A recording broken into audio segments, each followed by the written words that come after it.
Estén bien. Y bueno, vamos a continuar en la reflexión de la carta de Pablo a los Efesios. Ayer nuestro hermano Rafael habló sobre los versículos 1 y 2. Entonces yo voy a seguir con el 3, el 4 y el 5. Mañana no sé quién le toque. Y abran sus Biblias en Efesios, por favor. Vamos a entrar en tema. Efesios.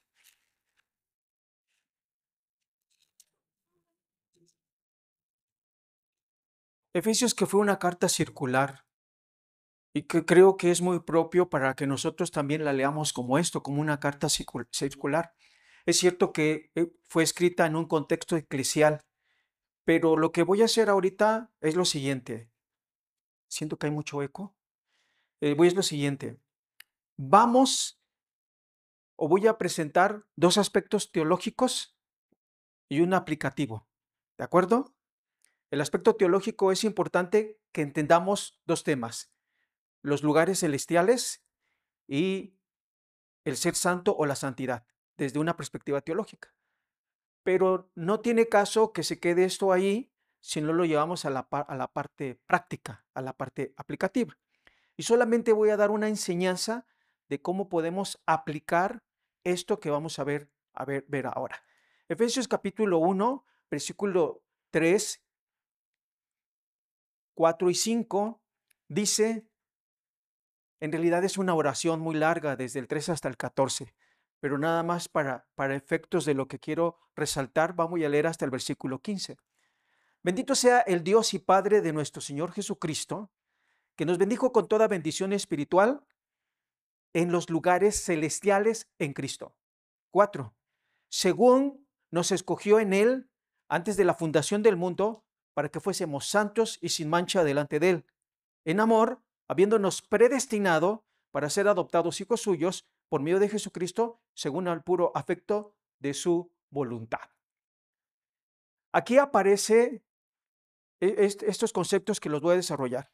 Lugares celestiales en Cristo y para que fuésemos santos y sin mancha en Él. No voy a hablar de la predestinación. Y no voy a hablar de la predestinación por lo siguiente. El tema de la predestinación, hablando teológicamente, puede crear debate o crea debate. Pero realmente el conocer un asunto que fue planeado en la eternidad, a mí me rebasa. O sea, la cuestión de predestinación que fue planeada en la eternidad, a mí me rebasa porque yo soy un ser temporal, porque yo me rijo por el espacio y por el tiempo. Y en lo que me voy a enfocar es en el propósito, porque la Biblia habla de la predestinación. ¿Para qué nos escogió y para qué nos predestinó? Creo que en eso es lo que debemos enfocarnos más, y no está mal el enfocarse en esta cuestión teológica sobre la predestinación. Pero voy a hablar de los lugares celestiales y para qué nos escogió. Dice el versículo 3, bendito sea el Dios y Padre de nuestro Señor Jesucristo. Empieza con una bendición, ¿para quién? Para el Dios y Padre de nuestro Señor Jesucristo.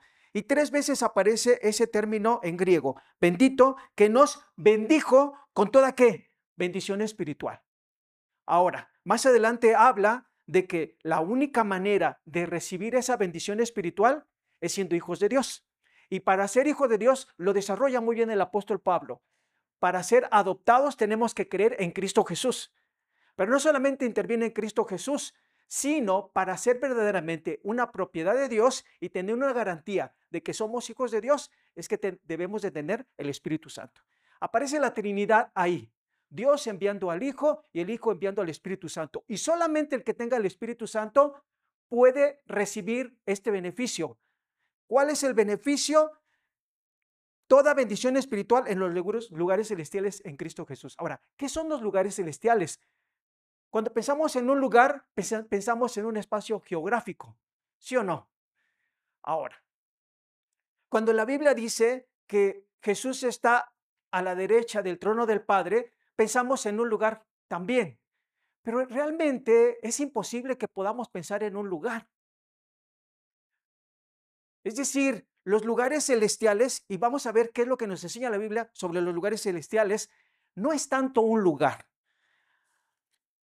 Vamos al mismo capítulo 1, versículo 20. Dice, habla del poder de su fuerza. Vamos a ver desde el versículo 19. Y cuál la supereminente grandeza de su poder para con nosotros los que creemos, según la operación del poder de su fuerza, la cual operó ¿en quién? En Cristo. ¿Cómo operó esa fuerza por parte de Dios en Cristo? Resucitándole de los muertos y sentándolo a su diestra. ¿En dónde? En los lugares celestiales. Ahora, regularmente nosotros mente nos lleva, bueno, hay un lugar en el que está el Padre y está el Hijo. Esto nos dice la Biblia en los lugares celestiales. Vayamos más adelante en el capítulo número 2, versículo 4, dice, pero Dios, que es rico en misericordia, por su gran amor con que nos amó, aun estando nosotros muertos en pecado, nos dio vida juntamente con Cristo. Por gracia sois salvos. Y juntamente con Él, escuchen, y juntamente con Él, y está en tiempo presente, nos resucitó. Y asimismo nos hizo sentar, ¿en dónde? En los lugares celestiales. ¿Con quién? Con Cristo. Hablando geográficamente, uno puede decir, yo estoy aquí. O sea, no estoy en los lugares celestiales. Pero teológicamente Pablo nos dice, nosotros estamos ¿en dónde? En los lugares celestiales. ¿Con quién? Con Cristo y en Cristo. Espero vayan viendo la cuestión de qué significan los lugares celestiales conforme nos lo va explicando aquí Pablo. Vamos por favor más adelante en el capítulo número 3, versículo 10. Dice, para que la multiforme sabiduría de Dios sea ahora dada a conocer por medio de quién? De la iglesia a los principados y potestades en los lugares celestiales. O sea, no solamente está Cristo, sino hay principados y hay potestades. Y uno puede decir, ¿qué son esos principados y qué son esas potestades en los lugares celestiales? Vamos a avanzar en el capítulo número 5, perdón, en el capítulo 6, versículo 10. Dice la palabra, por lo demás, hermanos míos, fortaleceos en el Señor y en el poder de su fuerza. Ese poder que Dios utilizó para resucitar a su Hijo, llevarlo a su derecha y estar en los lugares celestiales. Vestíos de toda la armadura de Dios para que podáis estar firme contra las acechanzas del diablo. Porque no tenemos, escuchen, porque no tenemos lucha contra sangre y carne, sino contra principados, contra potestades, contra los gobernadores de las tinieblas de este siglo, contra huestes espirituales de maldad. ¿En dónde? En los lugares celestiales. Fíjense muy bien, es algo paradójico. Pero nosotros estamos en el lugar que celestial. Y ojo, no solamente nosotros, sino también las huestes de las tinieblas. Así que hablamos, y tal vez sea un poquito difícil entenderlo, no de un ámbito terrenal, sino de un ámbito espiritual, en el que nosotros estamos limitados cómo se está moviendo todo eso, pero en el que Dios está sentado en su trono. Y esos lugares celestiales en donde no solamente están los ángeles, sino están las fuerzas del mal, se está llevando a cabo ¿qué? Una batalla. Ahora es paradójico. ¿Quién ganó esa batalla? Cristo Jesús. ¿Y en dónde la ganó? En la cruz. Colosenses nos presenta muy bien que ahí en la cruz ha obtenido la victoria y tiene el botín. Pero paradójicamente seguimos aún en esa guerra espiritual. Eso es en cuanto a los lugares celestiales, ¿de acuerdo? Espero haya quedado bien. Y si no, pues investiguen. No, espero que haya quedado bien. Ahora, vamos con el otro punto. La palabra santo. Y ayer mencionaba nuestro hermano Rafael esta cuestión de varias veces, hagan el ejercicio, pero varias veces Pablo utiliza el término santo, a los santos, al santo. Y la palabra santo tiene una connotación muy especial en el Antiguo Testamento. Simple y sencillamente es alguien que ha sido apartado por Dios para un fin específico, algo sagrado. Ahora, a la luz de la palabra, y esa es la parte muy interesante de la carta a los Efesios, porque la primera parte nos habla de lugares celestiales nos habla de la predestinación, nos habla de hemos sido escogidos, nos habla acerca de la fe, nos habla de varios temas, todos los primeros 3 capítulos. Pero después viene la parte práctica. Pero para poder entender la parte práctica o para poder llegar a la parte práctica, hay que entender bien qué son los lugares celestiales y qué significa ser santo. Tengo una pregunta, ¿ustedes son santos? Ok, posicionalmente somos santos. Hemos sido santificados ¿en quién? En Cristo Jesús. ¿Qué es lo que nos ha santificado? La sangre de Cristo. Es decir, la sangre de Cristo nos ha santificado. Así que en ese sentido nosotros somos santos. Ahora, ¿nosotros vivimos de manera santa? La santidad tiene implicaciones éticas. O sea, ser santo no solamente significa, ok, yo soy apartado por Dios, yo he sido salvo por gracia y yo vivo para el Señor. Pero el ser santo tiene implicaciones éticas. Y Pablo, no hay lugar en sus cartas en donde no nos hable acerca de cómo tiene que ser nuestro comportamiento. Pero ojo, si nosotros no tenemos una comprensión clara de lo que es la santidad y de lo que es estar en los lugares celestiales, difícilmente vamos a poder llevar esta teología a nuestra praxis o a nuestro diario vivir. En el sentido de que muchas veces nos quedamos con ciertas enseñanzas parciales de Pablo. Por ejemplo, lo que quiero hacer, ¿cómo es? Lo que no quiero hacer, eso hago. Nos quedamos con esa parte y entonces cuando nos enfrentamos a ciertas tentaciones, cedemos y decimos, bueno, Pablo ya lo dijo, lo que no quiero hacer, eso hago. Y entonces cedemos a la tentación y caemos en pecado. ¿Saben cuál es el desafío? El desafío en esta parte es que nosotros somos llamados a vivir en santidad. Miren cómo dice capítulo 1, regresemos, el versículo 4. Ok, tenemos la bendición espiritual. Estamos en los lugares celestiales, ¿en qué?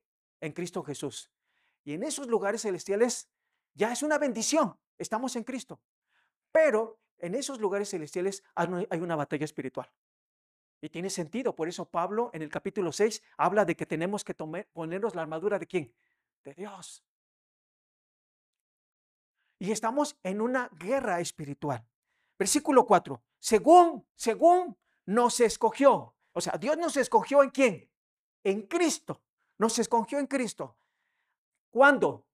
Antes de la fundación del mundo. Es como la idea de un arquitecto que tiene ya un plan diseñado. Y ese arquitecto ve aquellas cuestiones que pueden alterar su proyecto, pero que está listo para que su proyecto salga adelante a pesar de. Entonces, desde antes de la fundación del mundo, Él nos escogió. Ahora, no perdamos el propósito. ¿Para qué? ¿Qué dice el versículo? Para que fuésemos santos y sin mancha delante de Él. Y este es el desafío para nosotros como cristianos y como iglesia. Vivir en esta era sin mancha. Vivir sin mancha. Vayan más adelante, por favor, y quiero que conectemos esto con el capítulo 5, versículo 25. Dice, maridos, amad a vuestras mujeres, así como Cristo amó a la iglesia y se entregó a sí mismo por ella. De verdad, el amor de Cristo fue un amor sacrificial y así tiene que ser el amor hacia nuestras esposas. Para santificarla, habiéndola purificada en el lavamiento del agua por la palabra. 27. A fin de presentársela a sí mismo una iglesia gloriosa, que no tuviese mancha, ni arruga, ni cosa semejante, sino que fuese santa y ¿qué? Y sin mancha. Es decir, la iglesia tiene que ser santa y sin mancha. Pero para que la iglesia sea santa y sin mancha, nosotros como cristianos tenemos que vivir, ser santos y sin mancha. Ahora, la palabra que utiliza en el capítulo 1, regresando, santos y sin mancha delante de él, es eso. Yo tengo una camisa blanca, ¿no? Si se para una mosca aquí y hace una maldad la mosca, ¿se va a ver? se va a ver. Ahora, Moy trae una playera negra. Si se paran 1000 moscas ahí, ¿se va a ver? No se va a ver, se pierde ahí entre la negrura de la camisa. Se pierde ahí entre la negrura. Se pierde. Pero, en realidad, desde el momento en que nosotros creímos en Cristo Jesús, fuimos limpiados de toda qué maldad. Ahora, el desafío es que nosotros tenemos que permanecer sin mancha. Voy a la parte práctica y solamente les voy a dar un consejo. ¿Cómo le podemos hacer para que verdaderamente sea una realidad el que como cristianos tengamos un crecimiento en nuestra santidad? Y la idea es esto. Cuando nosotros iniciamos, la idea de crecer es esto, ¿no? De alguna manera uno va ¿qué? Ascendiendo. No se trata de que nuestra vida cristiana sea así. Eso no es lo que quiere. Nos mantenemos en el mismo estatus espiritual. No hay crecimiento, no hay transformación en nuestra conducta. Y no importa que seamos maestros, o no importa que tengamos muchos años en el cristianismo. Lo importante es apropiarnos de esa enseñanza y vivir en santidad. ¿Cuál es el consejo que yo les doy? Les comparto. Se lo compartí a nuestro hermano Rafael. Me invitaron se llama Mentor Link Internacional. Me invitaron. Y el hermano me envía la invitación, me envía el link para entrar en Zoom. Yo cuando lo vi, yo dije, voy a entrar a esta reunión. Nada más le dije al hermano, gracias por la invitación. La reunión empezó a las 6 de la mañana. Entonces yo entré a la reunión y estuve 2 horas, de 6 a 8. Pero en primer lugar, había de varios países, del continente africano, del continente europeo y del continente latino, había muchos, asiáticos, había muchos. Y se veía ahí en la pantalla de diferentes colores y diferentes lenguas. Ahora todo fue en inglés, pero había un traductor. Yo por eso entré, porque había traductor al español. Pero hay algo que me llamó la atención y ese es el punto que quiero que apliquemos. Habló un hermano, no sé de dónde era, Yair, no sé si recuerdas, el hermano que habló era de Asia, algún país de Asia, no recuerdo de dónde, pero él dijo algo que llegó a mi mente y a mi corazón: la falta de integridad. Dice, este es un mal de todos los líderes espirituales, la falta de integridad. Y a mí me hizo reflexionar porque ahí estaban representados de todos países y todos llegaban al mismo punto, la falta de integridad. Ahora, ¿cuál es la propuesta para verdaderamente tener una transformación y en los lugares celestiales en Cristo Jesús, verdaderamente en esa batalla que tenemos espiritual, vivir en santidad y sin mancha? Esto, ser íntegros. Ahora, ¿cuál es la propuesta práctica? Es muy simple, pero no es fácil. Busquen un mentor.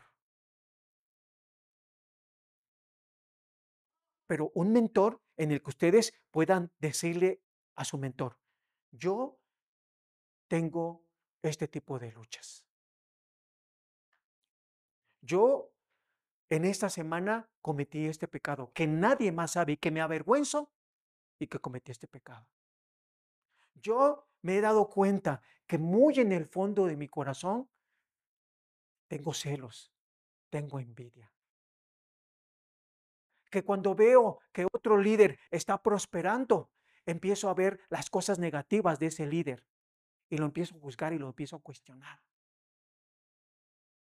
Si nosotros buscamos un mentor, Dios va a usar a ese mentor para que pueda ayudarte a quitarte de tus ojos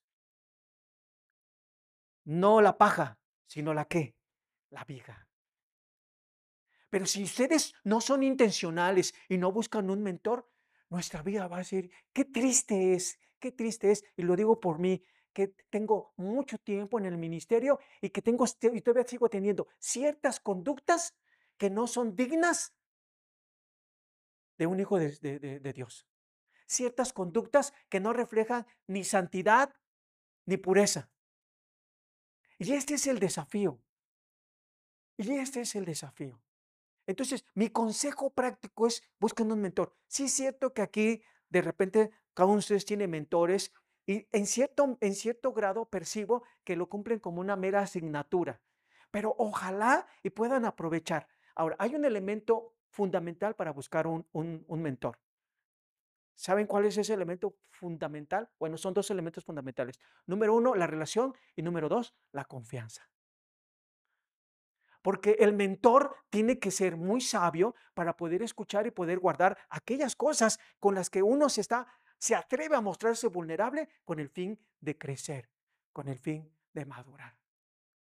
Si ustedes buscan un mentor, chicos, si ustedes tienen a alguien a quien entregarle cuentas de manera abierta y de manera clara, sin ocultar absolutamente nada, habrán dado un paso importante para vivir sin santos, para hacer una vida santa y sin mancha. Vienen a la mente muchas historias, muchas, de líderes consagrados que por haberse dejado llevar por el orgullo y no tener un corazón humilde y no buscar ayuda, porque quien se es, teniendo una concepción falsa de quien se es, porque todo lo que somos nosotros no es por nosotros, ¿es por quién? Es por Cristo.